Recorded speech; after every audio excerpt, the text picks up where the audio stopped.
Hi అండి. ఈరోజైతే France biryani చేయబోతున్నాను.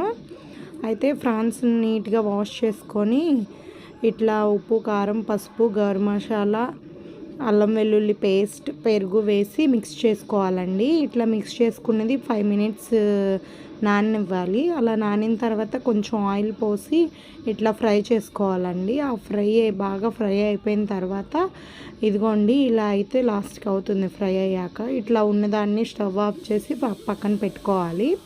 ఇంకో తప్పాలు పెట్టుకొని దాంట్లో బిర్యానీ స్పైసెస్ అన్నీ వేసుకొని చిల్లీస్ ఇంకా ఆనియన్స్ వేసి ఇట్లా ఫ్రై చేయాలండి. ఇలా ఫ్రై అయింది గోల్డెన్ బ్రౌన్ కలర్ వచ్చిన వరకు ఫ్రై చేసుకోవాలి.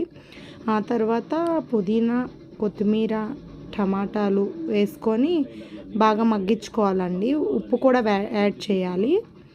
ఇట్లా యాడ్ చేసిన దాన్ని మూత పెట్టుకొని 5 మినిట్స్ మగ్గబెట్టుకోవాలి. అలాగా బాగా కలపండి. కలిపి 5 మినిట్స్ మగ్గిన తర్వాత మూత తీసి కొంచెం అల్లం వెల్లుల్లి పేస్ట్ వేయాలి. మళ్ళీ 5 మినిట్స్ ఫ్రై చేయాలి. తర్వాత కొంచెం పెరుగు యాడ్ చేసుకొని బాగా మిక్స్ చేయాలండి. అలా మిక్స్ చేసిన తర్వాత కొంచెం ఆయిల్ పైకి వచ్చినట్టుగా ఉంటుంది కదండి. అలాంటప్పుడు మనం ఏం చేయాలంటే కొంచెం వాటర్ పోసుకోవాలండి.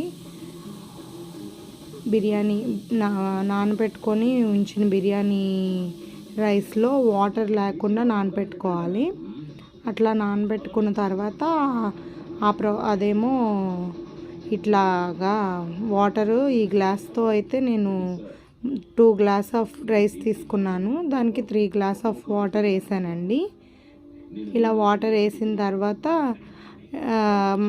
బాగా మరగనివ్వాలి. ఇట్లా ఇలాగండి ఇలా అయిపోయింది వాటర్ అయితే. ఇప్పుడు బియ్యం యాడ్ చేసుకోవాలి. నానబెట్టిన బియ్యం కనీసం హాఫ్ అన్ అవర్ అయినా నానబెట్టాలండి. అది కొంచెం 60% కుక్ అయిన తర్వాత ఇదిగోండి మనం ముందుగా ఫ్రై చేసుకున్న ఫ్రాన్స్ని తీసి ఇట్లా వేసుకోవాలండి. ఇలా వేసుకున్న తర్వాత బిర్యానీ అయితే రెడీ అయిపోతుంది. ఒక 10 మినిట్స్ అట్లాగే మగ్గబెట్టేసేయాలి. అది అయితే అలా బాగా మగ్గిన తర్వాత ఇట్లా అయితే అయిపోతుంది. అంతేనండి, ఈజీ అండ్ సింపుల్ రెసిపీ. ఒకసారి ట్రై చేసి చూడండి. బిర్యానీ అయితే ఇట్లా రెడీ అయిపోయింది. ఫ్రాన్స్ బిర్యానీ ఈజీగా.